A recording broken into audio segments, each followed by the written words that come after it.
هذه الأخت حنين اللي كانت ابتهال تدعي علي علشانه. طلعناها على القسط، نبيها تقول اللي بخاطرها حتى لو كان ضدي، والله العظيم مسموحة ولا راح عبد الله لا تنزلها أبدا. لو تقول إيش تبغى تقول، بس افتحي المايك وتكلمي يلا، عشان تعرفون إن إحنا ما نبغى نسكت أحد. أنا والله ما أبغى أسكت أحد، قول اللي تبيه حتى لو كان الكلام تقوله ضدي أنا. يلا حياك الله يا حنين، تفضلي. السلام عليكم. عليكم السلام ورحمة الله، حياك الله يا حنين، تفضلي. يا شيخ أول شيء أنا مالي دخل. إيه مالي دخل في اللي سوته صديقتي يعني. طيب ارفعي صوتك شوي. ابتهال هذه وش وضعها، وش تصير لك؟ صديقتي. صديقتك. طيب على أي أساس تدعي علي تقول إنك أنت سويت مشكلة لحنين؟ المشكلة اللي سويتها لك أنا وش؟ أنا ذكرتها لعبد الله.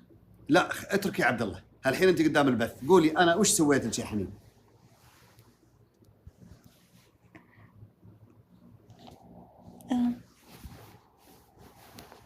أنا طلبت منك إنك تجي وتقرأ على أهلي.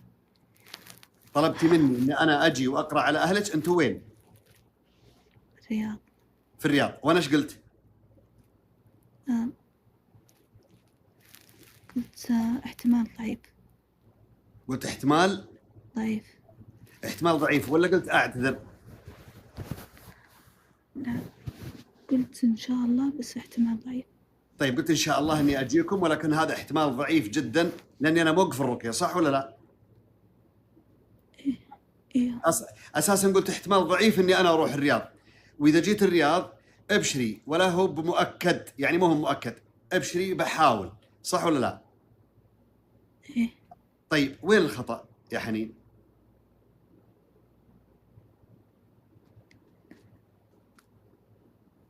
ما فيها شيء، قولي اللي بخاطرك، ترى أنا والله على راسي وعلى عيني، أنا مستعد أتقبل منك أي شيء، قولي.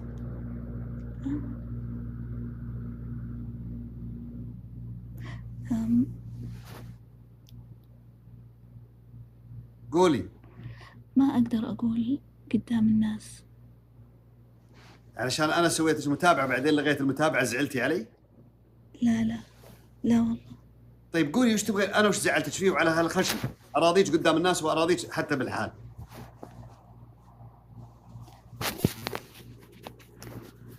لأنه أنا فاقد الأمل. فاقد الأمل في من؟ في كل شيء. في كل شيء؟ مثل ايش يعني فاقد الامل في من؟ فاقد الامل حتى في رحمه الله سبحانه وتعالى؟ ايه. فاقد الامل في رحمه الله؟ ايوه. اذا انت فاقد الامل في رحمه الله، اكيد تفقدين الامل في انا كشخص، كخلق من خلق الله. وهذا اكبر خطا يا حنين، لا تقولين كذا ابدا، بالعكس علقي نفسك بالله سبحانه وتعالى، دائما ثقي في الله سبحانه وتعالى انه راح تتغير الاحوال. انت كم عمرك؟ تجاوزتي 30؟ ايه. واللي يتجاوز 30 معناته انه فقد الامل في الحياه؟ لا ما همني نفسي. لا. حتى لو كنت مريضه فقدتي الامل في ان الله سبحانه وتعالى يشافيك؟ لا. وش الياس؟ وين الياس والله سبحانه وتعالى موجود؟ انت عندك كحه دائما يخرج معها دم. حنين، الكحه اللي انت تكحين هذه يخرج معها دم؟ ايوه. جربتي تاخذين العسل عليها رقيه شرعيه ولا ما جربتي؟ ايوه. اخذتيه؟ اي والله اخذته. وما استفدتي منه شيء؟ الا يهدي شوي. ما اسمع كويس. يهديني شوي. يهدي شوي بس ما يوخرها تماما. ايوه. طيب شوفي، أنا بقول الحين قدام الناس كلهم، أنا بسوي لك إضافة، وأول ما أسوي لك إضافة ادخلي وحطي رقم الجوال.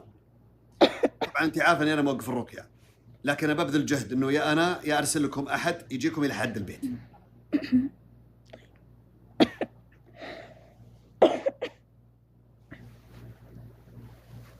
خلاص يا حنين؟ ايوه. تبغين تقولي شيء؟ ايوه. قولي. ابغى أبوي دائما يحلم ارفعي عني. صوتك طيب. أبوي دائما يحلم عني إني أقتل ضباع وورل، حيوان الورل، يعني تكون مجموعات يعني.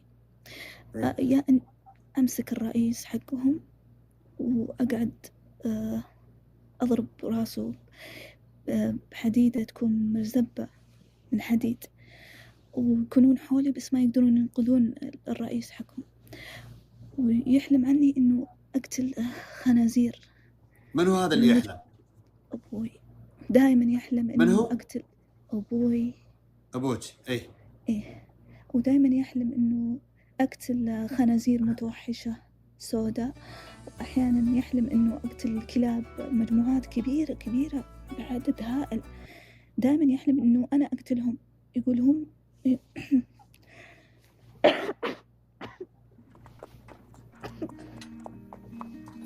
إنهم هم يجوني وأنا أقتلهم، بس الصيغة تختلف. مرة يكون معي سيف، مرة يكون معي حديدة، مرة يكون معي مرزبة وبس. الوالد اللي قاعد يشوف هذا المنام؟ إيه دائما. أنت حتى كم آخر صار مرة أنت كم صار لك عندك المشكلة هذه، الكحة هذه اللي بدم؟ بعد ما توفت أمي. بعد ما توفت الوالدة؟ أيوة، وعلى فكرة يا شيخ إنه خادم السحر اللي في أختي قال قبل لا تتوفى أمي بساعات، إيه. قال لي خلاص أمك ما عاد فيه، أمك راح تموت وأنتي راح تلحقينها. وفعلا بعد 6 ساعات ماتت. يقصدك أنت يقول بتموتين بعد الأم؟ أيوة، دائما يقول لي أي شيء. كم صار للوالدة يا حنين؟ الوالدة كم صار لها متوفية؟ 3 شهور. 3 شهور. الله يغفر لها ويرحمها ويسكنها فسيح جناته. ما هو بشرط، ما يعلم الغيب الا الله سبحانه وتعالى، ولا يستطيعون ولا احد يستطيع يسوي لك شيء الا ان يشاء الله سبحانه وتعالى. أنا يا شيخ ماني خايفة، أنا خايفة على أهلي. أنا نفسي ما تهمني أصلا، أنا نفسي ما تهمني. من اللي يعاني من أعراض نفس أعراض الوالدة غيرك بالبيت؟ ما حد، أنا بس. الوالدة كانت نفس الطريقة تكح دم؟ لا، بس جاها مرض قلب بسبب السحر. إيه. حتى لدرجة إن الدكتور يقول يعني ركبنا لها صمام والوضع ما هو طبيعي، ما أدري. فراحت الراقي في نفس اليوم ماتت، لأنه قبلها راحت الراقي ودخلت غيبوبة على طول. أول ما جت من عند الشيخ دخلت العناية. أول ما رقى عليها الشيخ على طول دخلت بالغيبوبة؟ لا، جت من عند الشيخ قال لها أنتي تعالي بكرة وإن شاء الله سحرك يعني راح ينفك إن شاء الله. إيه. أول ما رجعت البيت أغمى عليها، دخلت غيبوبة.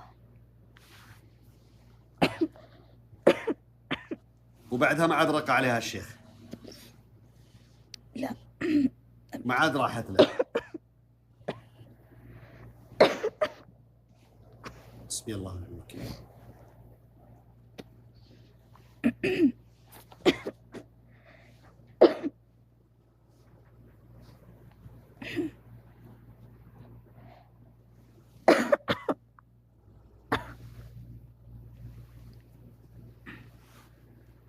إيه.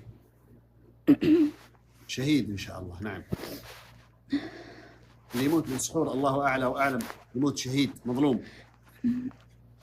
يا شيخ اللي أنا لدرجة إنه أحس إنه أحد يعني كائن حي يمسك قلبي ويسحبه من جهة اليسار. إذا حطيت يدي على قلبي وأقول لا إله إلا الله ما جئتم به السحر إن الله سيبطله، أقوله لين يروح يتلاشى بعدين يروح. وإذا دهنت مكان القلب يطلع بقعة سوداء على قد القلب، وأحس كذا إنه قلبي فيه أشياء بس ما أدري وش هي. طيب اسمعي يا حنين، ركزي معي الله يرضى عليك. أنت تسجلي الشاشة؟ إيه. أول شيء أسأل الله العظيم رب السماوات والأرض أن يشفيك عاجلا غير آجل، ويغفر للوالدة ويرحمها ويسكنها في فسيح جناته. شوفي، ترى كلنا لعلمك يعني ترى كلنا، حتى لو كان انه انا كنت يعني شايل فكره انه انتم دعيتوا علي او كذا، لا انا بعد ما سمعت الان عرفت ايش السالفه. والله يا شيخ ما دعيت، والله لا يا لا، شيخ كانت قلت تدعي ابتهال. انا عارف انت ما سويتي شيء، عشان كذا انا بغيتك تطلعين عشان تقولين اللي بخاطرك وانا اسمع منك. انا موجود هنا لخدمتكم، مو موجود هنا للتحقيق او اني انا ازعل ولا ما ازعل. على قولة الاخوان المصريين، اللي بيزعل يتفلع. انا جاي هنا اساعدكم، ولا يهمني ابدا انه احد يقول لي والله انت سويت كذا وسويت كذا. انا اخشى عليكم فقط انه انا ابغى اساعدكم شيء وما استطعت، او انه انتم تبغون توصلوا لي تقولون شيء وما استطعتوا، فانا احاول اوصلكم. فانت وصلتي الان وسمعت كل شيء منك. بس يا شيخ أنا ذكرت السبب هي ليش انفعلت. أنا ترى كنت يعني حاولت أنتحر. انا عارف انت حاولتي تنتحرين واكلتي دواء حق القلب كثرتي عشان تنتحرين، إيه بس ما لكن الله سبحانه وتعالى سلم ولطف، ما صار شيء.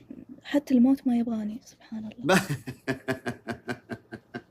كيف كيف الموت ما يبغاك؟ لان الموت اصلا لسه ما جاء. والله لو تقعدين تاكل ادويه الدنيا كلها، والله سبحانه وتعالى ما قدر تموتين ما راح تموتين. بس يا شيخ في رؤى تدل على إني راح أموت أصلا. اصلا بتموتين عاجلا او اجل، كلنا مو بس انت. لا بس يا شيخ والله جد أنا أتكلم راح أموت. انا عارف انك تتكلمين جد، لكن مستحيل تموتين قبل يومك. إلا أنا أمي أول ما توفت سمعتها تناديني من السبع سماوات، والله العظيم. وش تقول؟ الصوت وش تقول؟ كان صوتها حزين. كنت فوق السطح والصوت كان غريب ومرعب لأنه يجي من السماء على شكل طبقات، وهي ايه تناديني باسمي. وش تقول؟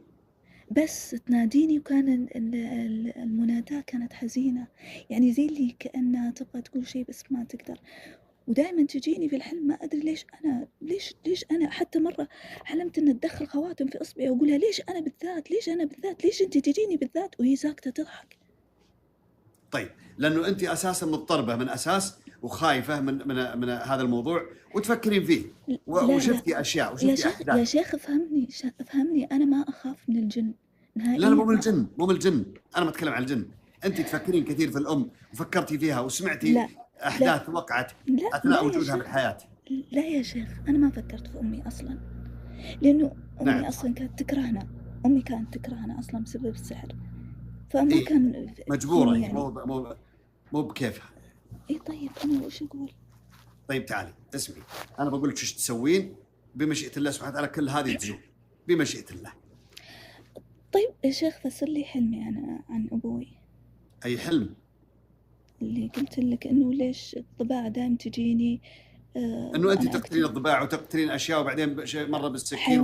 حيوان الورل بعد. اي حيوان. هذا يدل على انه انت تنتصرين دائما على كل سوء، تنتصرين عليه، ولكن انت اصلا ما انت حاسه انه انت انتصرتي، خايفه لازلتي قلقانه انه انت ما سويتي شيء. بالعكس أنا قلقان. هذا يدل على يا شيخ افهمني، أنا قلقانة وخايفة على أهلي. اهلك ما عليهم خلاف، لا تخافين، والله اهلك ما يجيهم الا ما كتب. خايفه على مين؟ منهم اللي موجودين؟ الاب والاخوان؟ اي واحد من اخواني. كيف صحتهم؟ مدمرة. كيف؟ مدمرة. كل العائله؟ ايوه بالذات خاتم السحر اللي في اختي هذا جنني. وش يقول؟ ما دائما حتى إذا جاي يتكلم يعض على أسنانه، والله ما راح نتركك يا ساحرة يلي دمرتي سويتي وما أدري إيش، يعني 24 ساعة سب وقذف وكلام وسخ وتهديد. يعني أحس إن أختي ما تغير فيها شيء رغم إنها تقرأ رقة التعطيل، هي فيها سحر جنون. طيب أنت قلتي لي قبل شوي، أنت قلتي لي في أول الأمر إنه ما في أحد في البيت إلا أنت اللي تتأذين. لا يعني يتأذى نفس الأعراض اللي فيني أنا الوحيدة. أنت قلتي إنه ما في أحد يتأذى بالأعراض اللي فيك إلا أنت، اللي هو العارض والأشكال والقلب. والحين في أختك موجودة وفي واحد من الأولاد، أختي ما في، طلع من البيت وما عاد رجع أو غاب 3 سنوات. اسمعني يا شيخ، أنا أقصد أعراض القتل ما حد يحس فيها إلا أنا، هم كلهم ما فيهم اللي أنا أحس فيه. فهمتني؟ فهمتك. رحتي طب نفسي ولا ما رحتي؟ إيه رحت. قالوا لي ما فيك، قالوا لي ما فيك أي شيء. ما عطوك علاج؟ لا. قالوا روحي تعالجي رقية شرعية ولا ما قالوا؟ إلا قالوا؟ إيه والله قالوا. جاكم راقي؟ كلهم يهربون، خوافين. خوافين؟ إيه يعني أنا بنت أواجه العفاريت والمردة وكل شيء وما أخاف، هم يخافون. يعني إذا جاء راقي وتكلم العارض ينحاش الراقي؟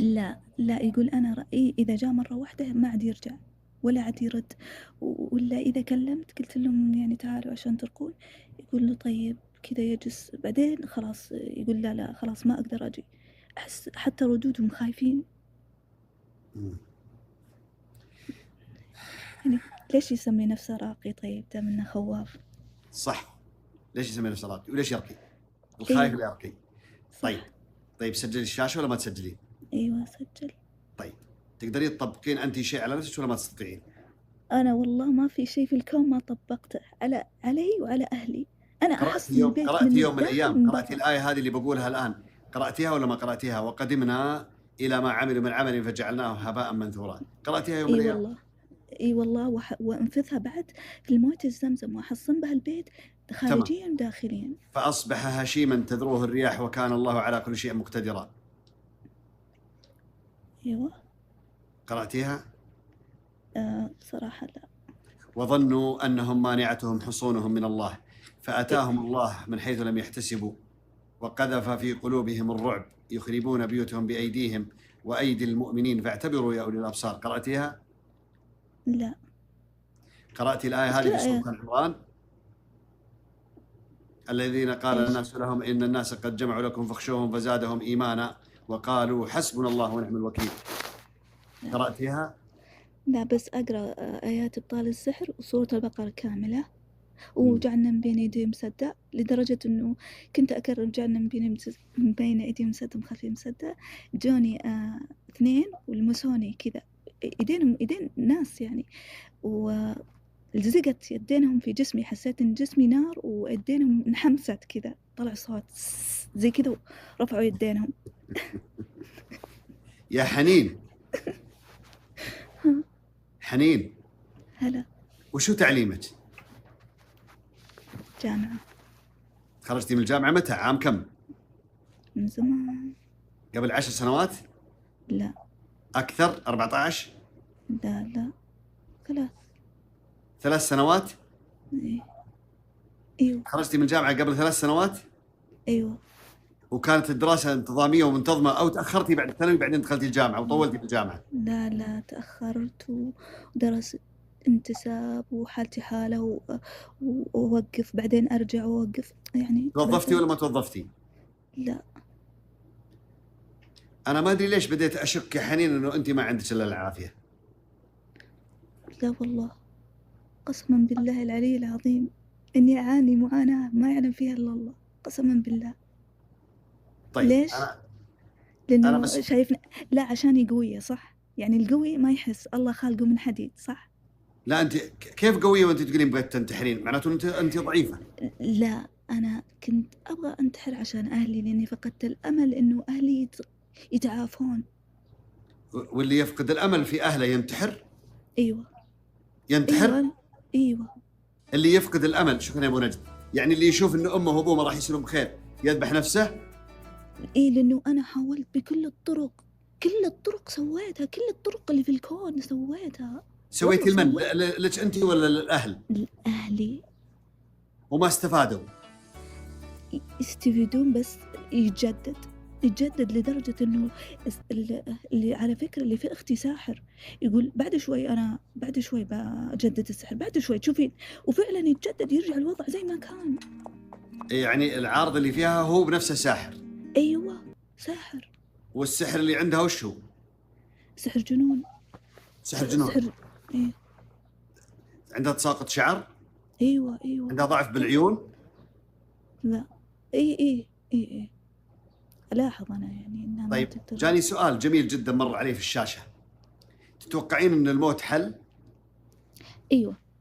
الموت حل لأهلك؟ يعني أنت إذا انتحرتي ومتي خلاص راح يصيرون بخير أهلك ولا لا؟ لا. راح يستمرون في الآلام وفي المشاكل اللي هم فيها. وش الفائدة طيب؟ أنت تدرين وش عقوبة المنتحر؟ قتل نفس، والنفس هذه ما ملكك أصلا. لا بس أنا أعاني من أسحار ومتعذبة من يوم كنا صغار، يعني ما شفنا حتى ولو وبشر الصابرين، ليش ما قرأتي الآية هذه؟ أنا أقرأ كل شيء وأسوي كل شيء وأسعى في كل شيء، يعني الإنسان له طاقة، كيف أتحمل شيء فوق طاقتي؟ أنبياء ما قدروا يتحملون. في أحد الآن من الأقارب في العناية المركزة منكم؟ لا أو صديقة لك؟ لا ما في؟ لا. شكرا يا أبو نجد. ليش دخل السؤال؟ إيه أنا أسأل، في أحد في العناية ولا ما في؟ لا أبدا.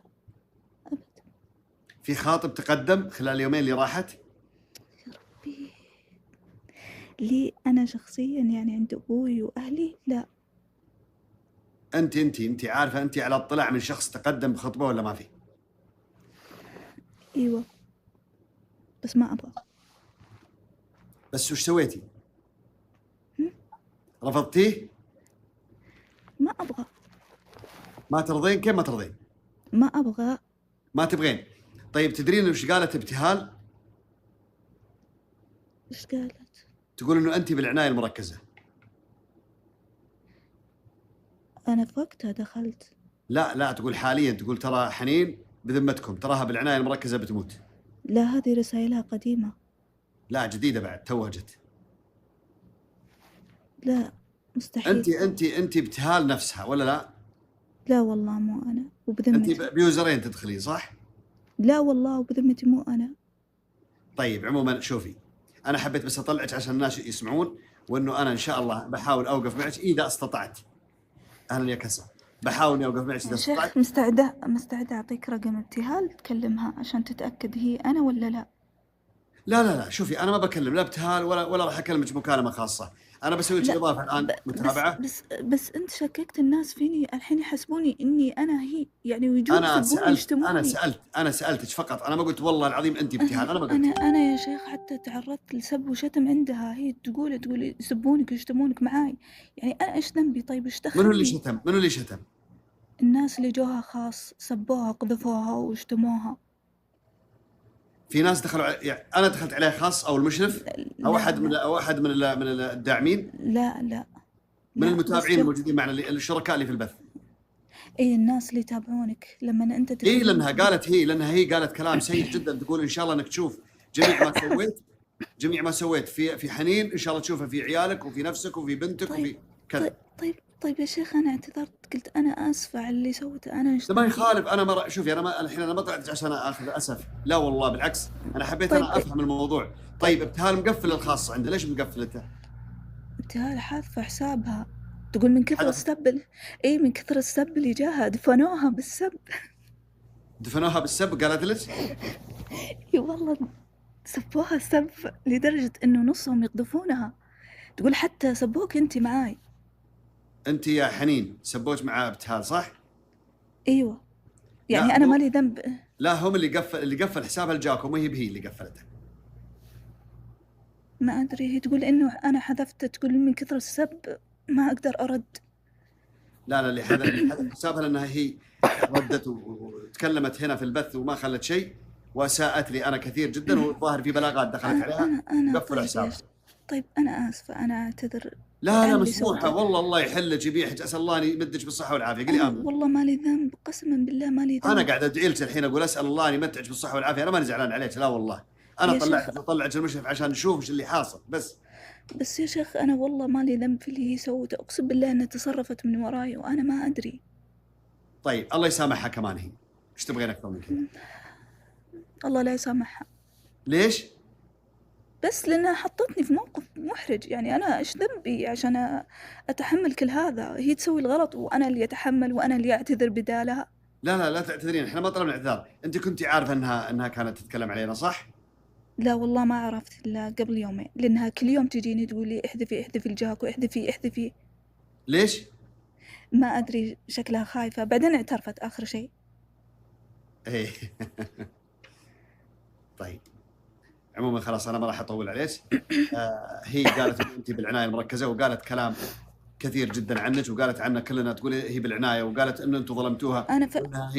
انا فعلا دخلت لأنه أكلت يعني دواء خطير في وقتها، بس مو في الحين. طيب الحمد لله، اول شيء عاد تقربين على الكلام هذا كله. انت تعرفين ان المنتحر الا ان يشاء الله سبحانه وتعالى ويغفر له إلا الموت. المنتحر اللي عنده عذر زيي لا الله راح يسامحه، كيف عرفتي؟ لأنه خلاص كل شيء ضده، لأنه مهما يعني يسعى خلاص. يعني انت تقولين كل مبتلى ينتحر. لا، اللي مثل حالتي أنا بس. في ناس أسوأ من حالتك ما انتحروا.